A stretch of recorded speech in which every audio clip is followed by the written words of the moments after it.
مسلمانوں کی زمین کو ہڑپ کرنا چاہتے ہو، حرام کھانا چاہتے ہو، اس لیے ان اوقاف کو ہڑپ کرنا چاہتے ہو۔ لی گئی، اس کے مدرسے کو دفن کر دیا گیا، اس کو دلی بدر کر دیا گیا، لیکن یہ مسلمان ایسے نہیں تھے جو کسی ملک کے پیسے یا اس کی سطوت اور اس کی طاقت کے سامنے سر جھکا دیتے۔ جو انہوں نے اپنا موقف اختیار کیا تھا پتھر کی چٹان کی طرح، اسی طرح اس موقف کے اوپر کھڑے رہے۔ سب سے پہلا جہاد سن 1932 کے اندر ہوا، ہندوستانی لوگ تو جانتے بھی نہیں، اور اس کے اندر لوگ مر گئے، ختم ہو گئے۔ شاہ عبدالعزیز صاحب کے رشتے کے، ان کے قریب، ان کی اولاد میں شاہ اسماعیل شہید اور رائے بریلی کے شاہ احمد شہید، دونوں کے دونوں ختم ہو گئے، شہید ہو گئے بالا کوٹ کے میدان میں۔ لیکن پیچھے نہیں ہٹے۔ وہ لوگ جو بچ کر آئے تھے سن 1857 میں پھر جہاد کر دیا، اور اس کے اندر صرف اسی دلی کے اندر 33,000 مسلمان شہید کیے گئے، اور لال قلعے سے لے کر جامع مسجد تک درختوں کے اوپر ان کی لاشوں کو لٹکا دیا گیا۔ یہ مسلمان کی تاریخ ہے، علماء کی تاریخ ہے۔ بتائیں کون ہے جس کی زندگی کے اندر یہ تاریخ مل سکتی ہے؟ میں کہتا ہوں، لاکھوں آدمی کے سامنے کہتا ہوں، کوئی مائی کا لال ہے جس نے اس ملک کی اس طرح خدمت کی ہو جس طرح مسلمان علماء نے خدمت کی ہے؟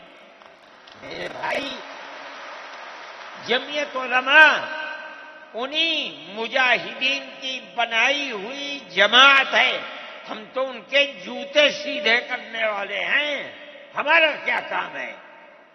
ایک ہی کام ہے کہ انہوں نے جو جمعیت کی بنیاد کے اندر ہندو مسلم اتحاد اور ملک کے ہر بسنے والے کو ایک پیغام دیا تھا پیار و محبت کا، ہم اسی پیغام کو لیے بیٹھے ہوئے ہیں۔ ہمارا کام صرف اتنا ہے۔ دنیا توڑنا چاہتی ہے، حکومتیں برباد کرنا چاہتی ہیں، فرقہ پرست ذہنیت آگ لگانا چاہتی ہے، یہ نعرہ دینا چاہتی ہے کہ ہندو الگ، سکھ الگ، مسلمان الگ۔ ہم کہتے ہیں نہیں، ہندو مسلم سکھ عیسائی بھائی بھائی۔ یہ ہمارا پیغام نہیں ہے، ان بزرگوں کا پیغام ہے جنہوں نے پھانسیوں کے تختوں کو چوما، اپنے اس ملک کے لیے چوما ہے، اس کی آزادی کے لیے چوما ہے۔ اس ملک کے اندر یگانگت اتحاد جس کو آج آگ لگایا جا رہا ہے، ہمارے بزرگوں نے کے لیے چوما ہے، اس کی آزادی کے لیے چوما ہے۔ اس ملک کے اندر یگانگت اتحاد جس کو آج آگ لگایا جا رہا ہے، ہمارے بزرگوں نے اسی اتحاد کے لیے اپنی قیمتی جانوں کو قربان کیا ہے، اور ان کا مقصد یہ تھا کہ ملک آزاد ہو جائے، حکومت ایسی بننی چاہیے جو حکومت سیکولر حکومت ہو، کسی کا حق نہ جائے۔ کانگریس اس لیے نہیں بنی تھی، یہ 1803 کی آواز ہے کہ ملک غلام ہو گیا، جہاد کرنا فرض ہے۔ کانگریس کا تو وجود بھی نہیں تھا۔ کانگریس تو 28 دسمبر 1985 کو بنی ہے، اور اس کا پہلا اجلاس بمبئی کے اندر ہوا ہے۔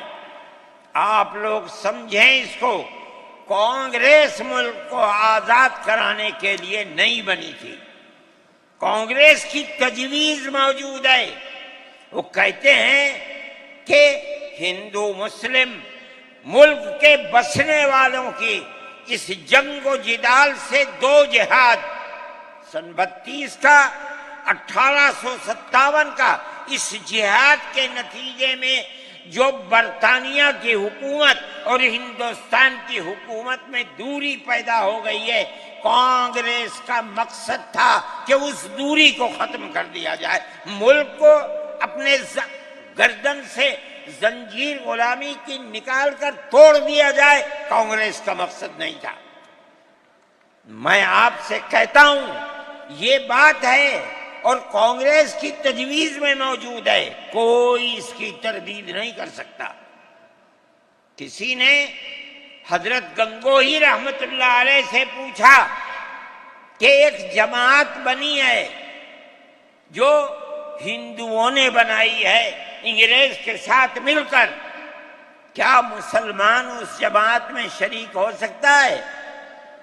حضرت نے فتویٰ دیا اور یہ کہا کہ جس طرح اپنے کاروبار میں ہندو مسلمان شریک ہو سکتا ہے، اسی طرح اس پارٹی کے اندر بھی ہندو مسلمان شریک ہو سکتا ہے، بشرطے کہ دین کو کوئی نقصان نہ پہنچے. اس فتوے کا نام ہے نصرت الابرار. جو پرانی یونین مکتبیں ہیں، لائبریریاں ہیں، یہ آج بھی وہاں موجود ہے. یہ صرف فتویٰ نہیں ہے، یہ اس لیے ہے کہ یہ اشارہ ہے کہ مسلمانوں کو کانگریس کے ساتھ شریک ہونا چاہیے اور کانگریس کے اس نظریے کو بدلنا چاہیے. کانگریس کے اندر مستقل غلامی کی زنجیر کو توڑنے کے لیے اور انگریز کے ساتھ جہاد کرنے کے لیے تیار کرنا چاہیے. مسلمان جوق در جوق اس کے اندر شریک ہوئے، کانگریس کے اس نظریے کو بدل دیا اور کانگریس کو ملک کی آزادی کے لیے کھڑا کر دیا. یہ مسلمان کا، علماء کا، جمعیت علماء کا کردار ہے. کوئی مانے نہ مانے، تاریخ میں لکھی ہوئی چیزیں ہیں.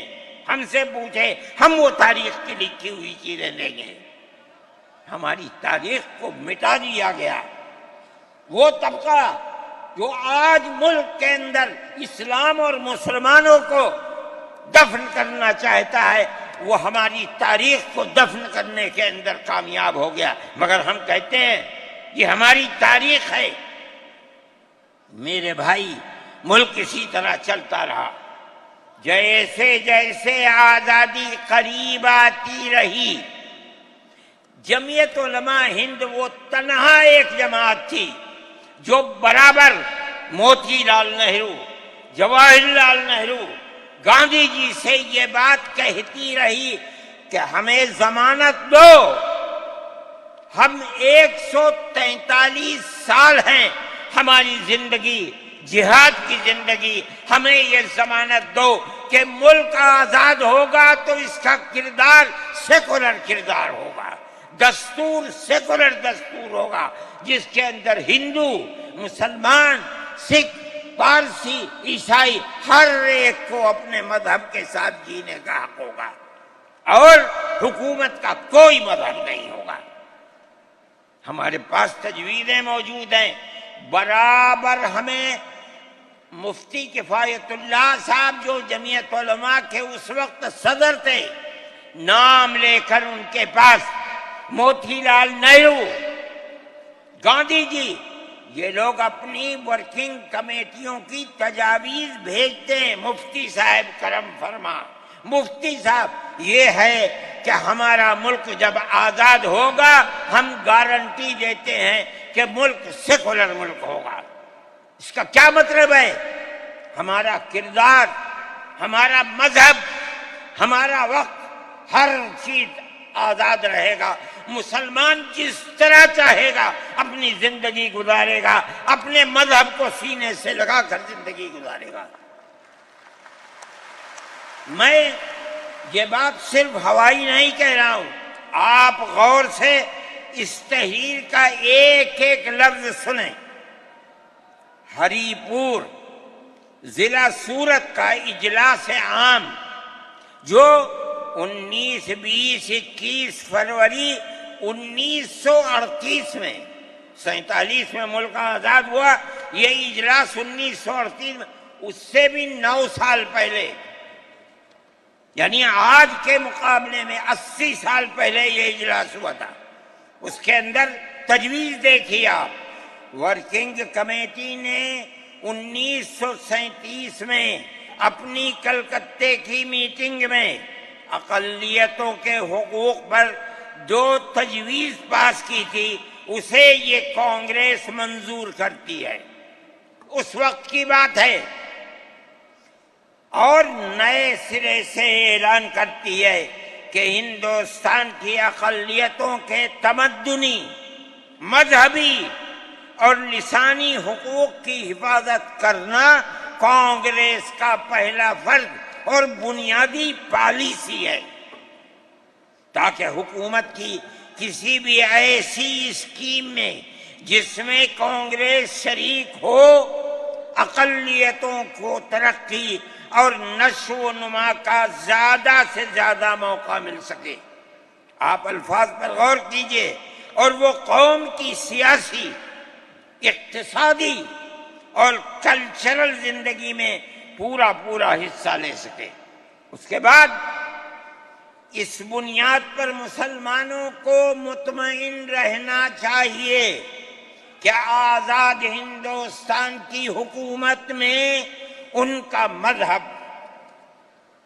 مذہبی فرائض، اذان، نماز، جمعہ، عید، روزہ، حج، زکوٰۃ، مذہبی تبلیغ، مساجد، مقابر، قربانی، مذہبی جلوس، مذہبی جلسے وغیرہ جملہ مذہبی رسوم اور مذہبی ادارے محفوظ ہوں گے، اور اسی طرح ان کی تہذیب و تمدن، ان کے تعلیمی ادارے، خانقاہیں، امام باڑے، عیدگاہیں، تکیے، کربلائیں، آثار قدیمہ، اوقاف وغیرہ سب محفوظ ہوں گے، اور اسی طرح ان کی زبان، ان کی شاعری، رسم الخط وغیرہ سب کے سب آزاد اور محفوظ ہوں گے، کسی پر کوئی رکاوٹ اور قید نہ ہوگی۔ جو میں آپ سے کہہ رہا ہوں، آپ دیکھیے، یو پی کانگریس کا شائع کردہ election board, National Herald press, Lucknow, 1946 کے اندر، شاید 10 فروری ہے جو میں نے نقل کیا ہے، وہ مٹا ہوا سا تھا، اس کے اندر یہ بلیٹن شائع ہوا ہے۔ میں کہتا ہوں کہ ہندوستان کی جمعیت علماء کے بار بار کھچوٹے لگانے پر وعدہ کرو کہ ملک سیکولر ملک ہے، وہ وعدہ کرتے چلتے ہیں۔ میں آج آپ سے پوچھتا ہوں کہ اس میں سب سے پہلی چیز ہے کہ مسلمانوں کا مذہب اور مذہبی فرائض محفوظ رہیں گے۔ آج میں پوچھتا ہوں، ملک کی آزادی کو 70-80 سال ہو رہے ہیں، بتائیے کیا محفوظ ہے مسلمانوں کا؟ آپ مذہب محفوظ ہے مسلمانوں کا؟ کیا آپ نے مسلمان مذہب کا مسئلہ قرآن و حدیث سے ثابت ہے؟ آپ جو کچھ کر سکتے تھے آپ نے نکاح اور طلاق کے اندر کر دیا، مذہب کا محفوظ ہے؟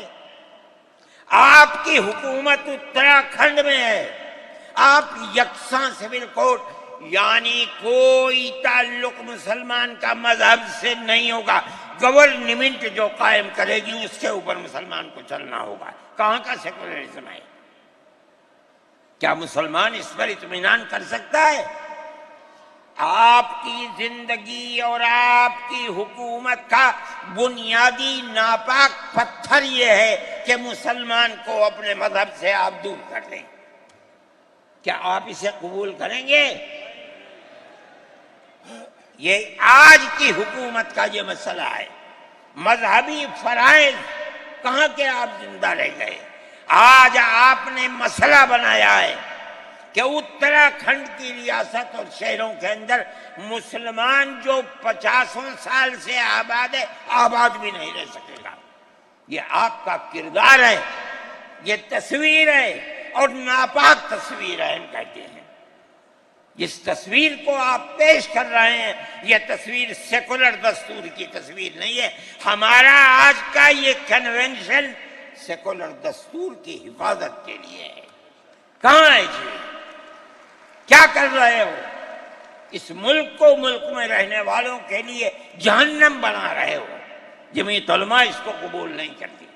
ہم تو کہہ رہے ہیں اس بات کو، کسی کی زبان اٹھتی ہو یا نہ اٹھتی ہو، لیکن ہم کہتے ہیں کہ جو ہو رہا ہے وہ ملک کو آگ لگانے کے لیے، دستور کو آگ لگانے کے لیے ہو رہا ہے. جمعیت علماء اسے قبول نہیں کرے گی.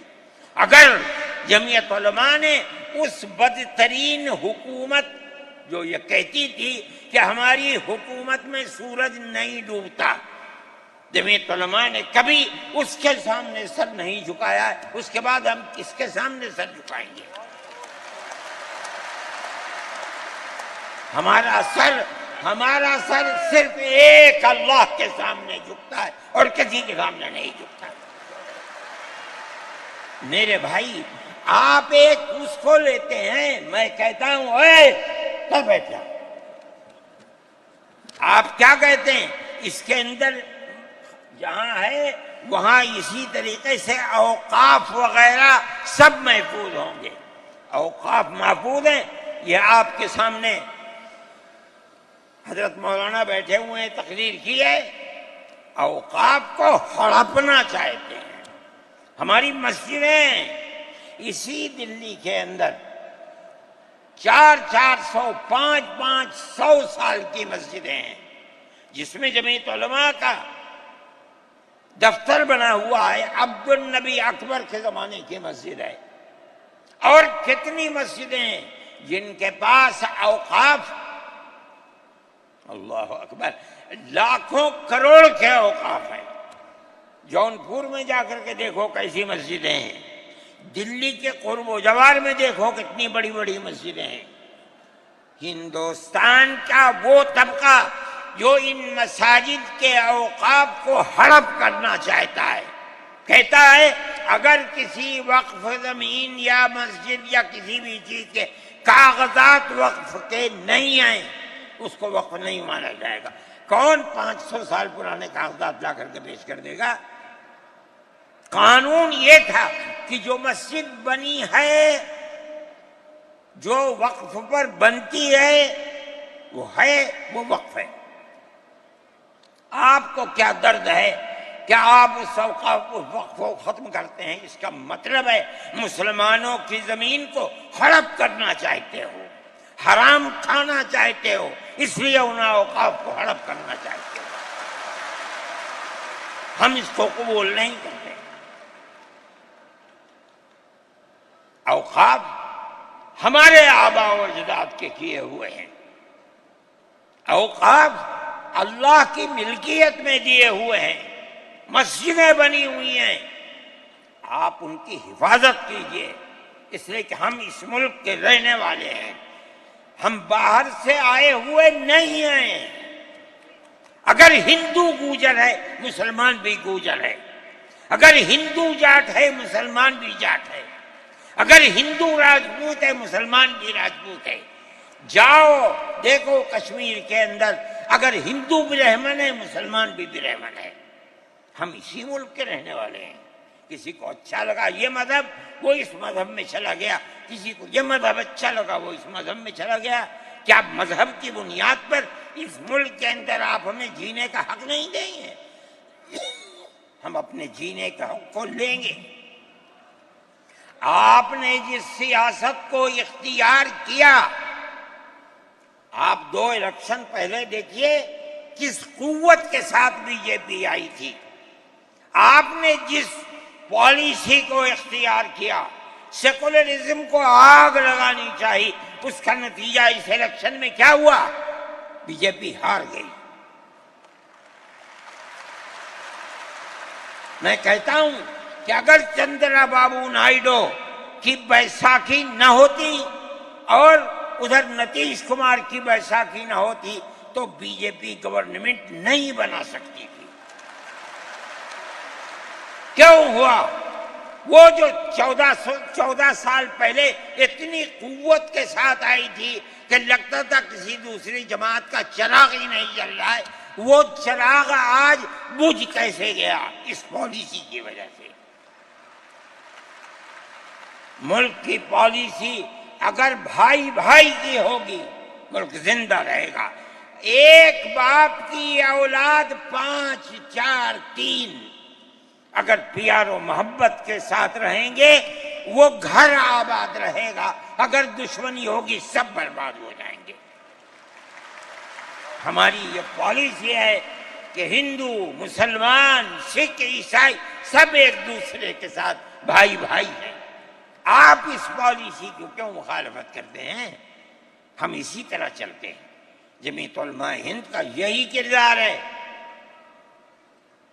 جمعیت علماء ہند آج بھی یہی کرتی ہے۔ میں نے ابھی چند مہینے ہوئے میوات کے اندر لوگ لٹ گئے، پس گئے، ان کو جمع کیا۔ ہم نے ان سب کو 1 لاکھ یا 2 لاکھ روپئے دیے جا کر کے، مسلمان بھی تھے، ہندو بھی تھے، ہم نے ان کو دیا، وہ خوش ہو گئے۔ ہم ہر سال تقریباً 1.5 کروڑ روپئے دیتے ہیں بچوں کو جو پڑھنے والے ہوتے ہیں، جو غریب ہوتے ہیں، اونچی تعلیم کے لیے۔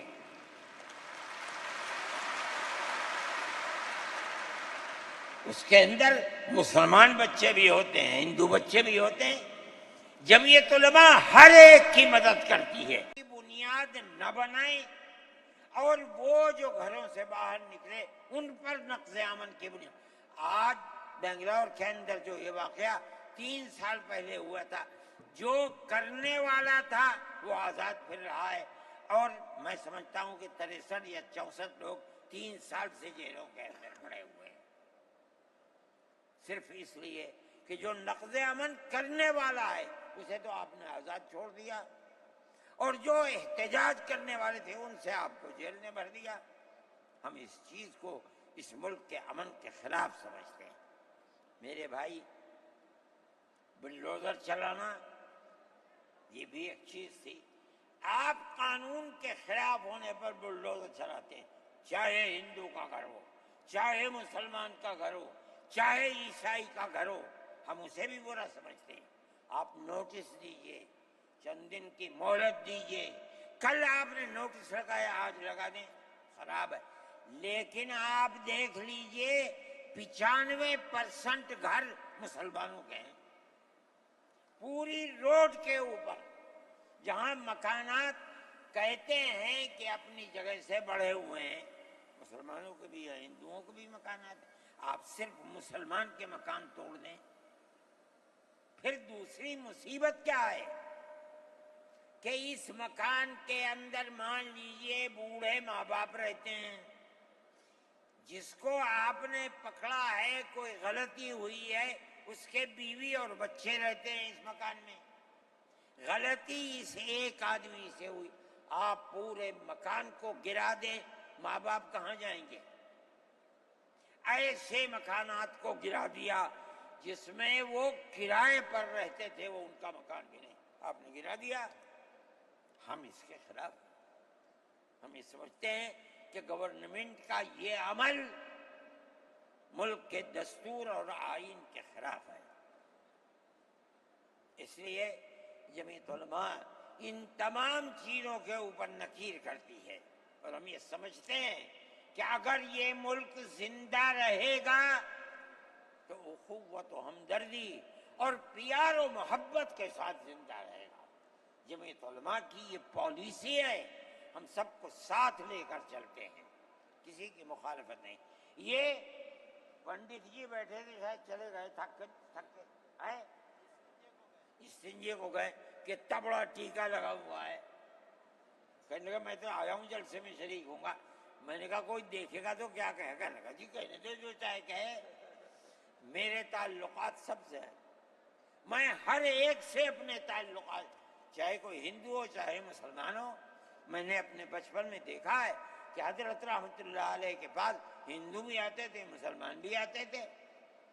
میں نے یہ بھی دیکھا ہے کہ ایک گاؤں کے اندر جبیرن میں حضرت کار سے جا رہے تھے، میں بیٹھ گیا، وہاں جا کے میں نے دیکھا کہ ایک ہندو جو اس گاؤں کا پڑھا لکھا آدمی تھا، ہو سکتا ہے حضرت کے ساتھ کہیں جیل میں ہو، اس کے یہاں اس زمانے کے اندر جب پانی نکالنے کے لیے انجن کا رواج نہیں تھا، اس نے لگایا اور حضرت کو بلایا تھا کہ حضرت اس کے اندر بسم اللہ کر کے شروع کر دیں۔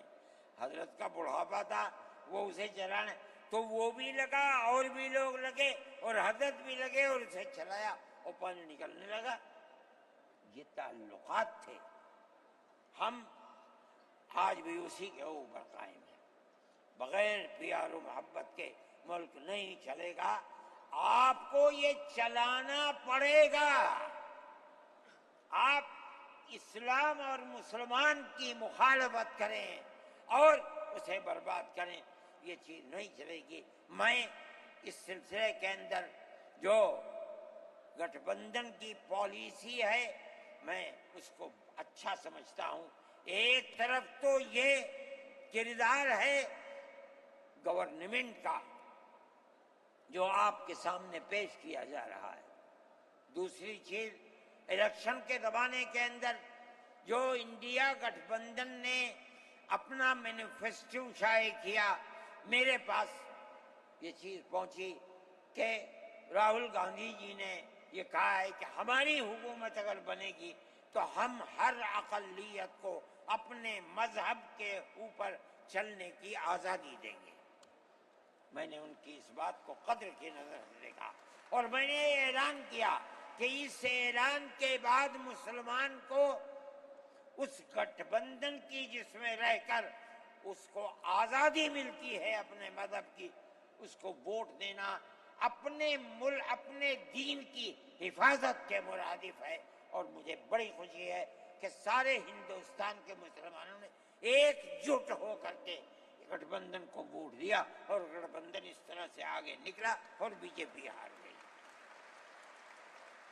میرے بھائی، یہ جمعیت علماء کی پالیسی ہے اور جمعیت علماء اس پالیسی کے اوپر زندہ ہے۔ مسئلہ فلسطین کا ہے، بڑی عجیب بات ہے۔ فلسطین آزاد ملک ہے، حقیقت یہ ہے۔ آپ یہ دیکھیے، جب دولت عثمانیہ کو دنیا کی بڑی طاقتوں نے مل کر ختم کیا اور خلافت اسلامیہ ترک میں ختم ہو گئی،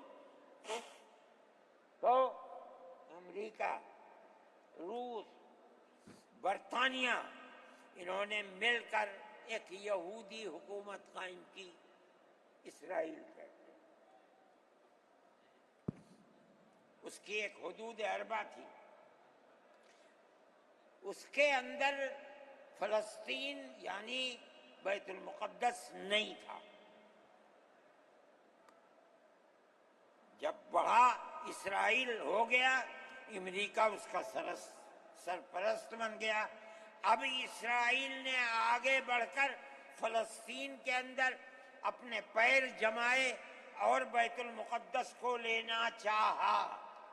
نتیجہ یہ ہوا کہ جنگ ہوئی اردن کے اندر اور بیت المقدس پر بھی قبضہ کیا اور اس کے ساتھ ساتھ فلسطینیوں کو غلام بنایا۔ ابھی دل نہیں تھما، تھوڑے دنوں کے بعد پھر آگے بڑھا اور گولان کی وہ پہاڑیاں جو شام کے اندر تھی ان کے اوپر قبضہ کر لیا۔ جس دن پہلا حملہ بولا فلسطینیوں نے، ہمارے ملک کے پرائم منسٹر نے یہ کہا کہ یہ دہشت گرد ہیں۔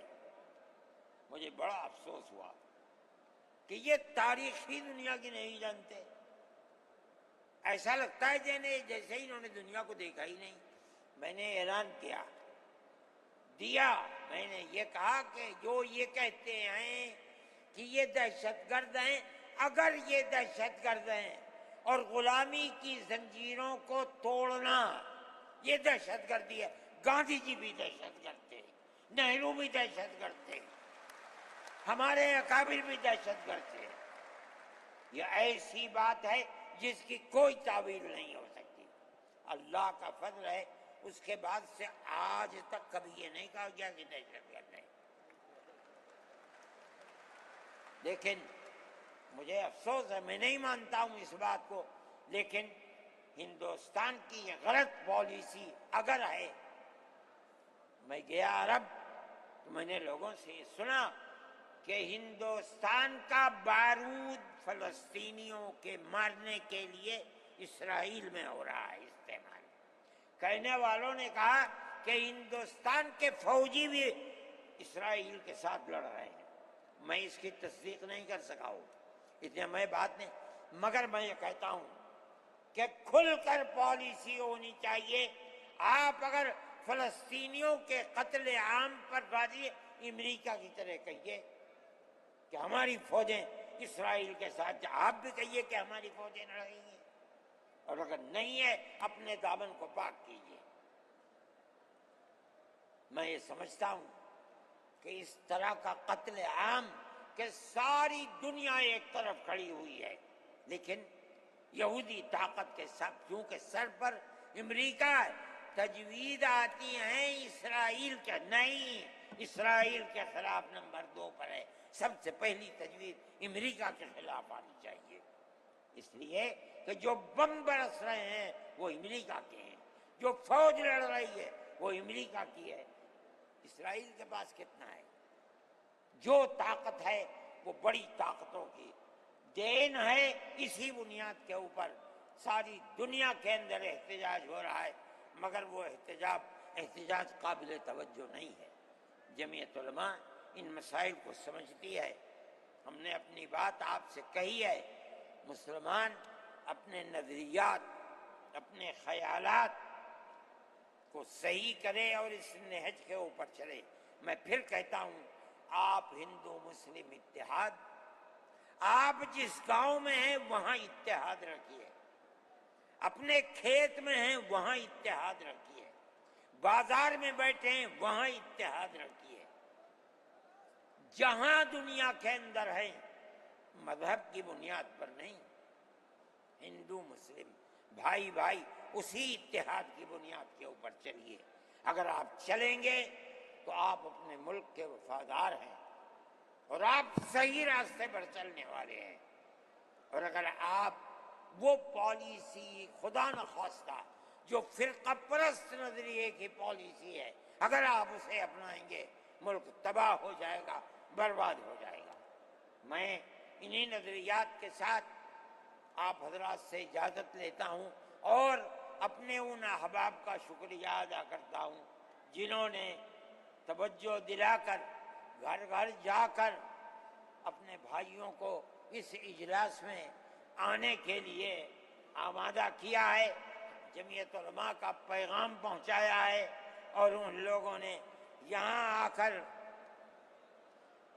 اس اجلاس کی رونق کو بڑھایا۔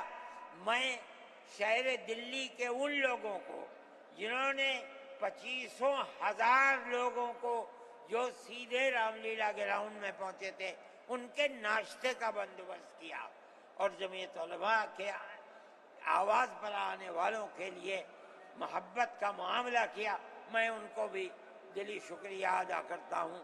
وآخر دعوانا جمعیت